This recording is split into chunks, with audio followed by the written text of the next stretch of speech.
So I want to know, how can you come here and tell me there's no such thing as white privilege and no such thing as racism? Easily. There's no such thing as white privilege or racism. So well, there's racism, but it's not institutional. I mean, so are you saying the judge was wrong? Of course. I mean, your judges could be wrong all the time without specific knowledge of what you're talking about with that. But here's the most obvious way I could debunk what you're saying, which is you assume Jan Brewer signed it because she hates Latino people. Is that right?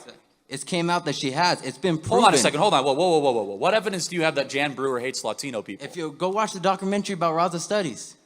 What? It's been go watch the documentary called Raza Studies. It's about Mexican American studies. La Raza Studies? Raza Studies. Okay. Well, yeah, not exactly well versed in that, but what's wrong with that? I'm not saying there's anything wrong with it. It sounds interesting. But I suppose the question is, would there be another explanation for Jan Brewer doing that, or are you going to blame? She signed another law called SB 1070. So what about SB 1070? What's wrong? Do you know what SB 1070 is? Tell me what it is. It's basically a law for an officer to pull me over and ask for my papers when I've never even been to Mexico. Okay, well, I think people should be asked for their papers regardless of the skin color. Okay, so then we go. Here's white privilege. Why is that white privilege? Okay, here we go. How is that white privilege? Here we go. Who are they going to ask for their papers, me or you? I get asked for papers all the time when I get don't. pulled over. Yeah, I can show you my pile of driver's tickets. Do you get asked to prove that you're a citizen of the United States? Hold on a second. First of all, I get asked for my driver's license all the time when I get pulled over. In fact, every time I get pulled over, I get asked for my driver's license, okay? So, but here's the one thing. Hold on. Do you really think that you're being pulled over just because of the color of your skin? Dude, it's happened many times. Hey, guess what? I get pulled over too.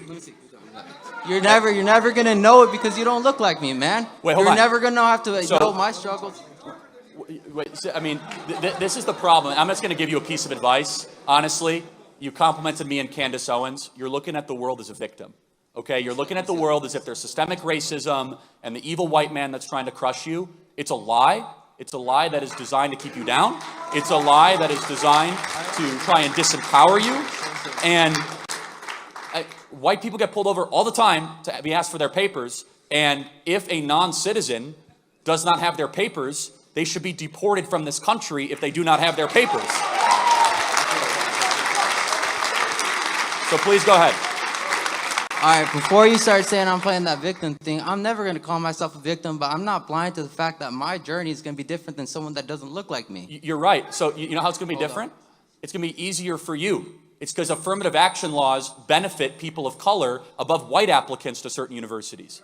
In Texas, if you try to get Regeneron or monoclonal antibodies, the specific position of the Texas Health and Human Services is we only give Regeneron to Hispanic and black people and not to white people. At State Street Capital Advisors, if you want to be a financial manager, you know they're not allowed to hire white people without board permission, yet they can hire Hispanic people and black people as much as they want. Do you know that United Airlines wants to double the amount of Hispanic and black pilots and try to hire less white pilots?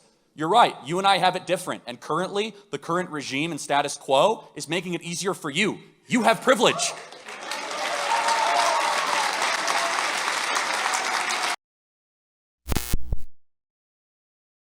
This is Charlie Kirk, founder and CEO of Turning Point USA. If you liked this video, be sure to subscribe to our YouTube channel at Turning Point USA.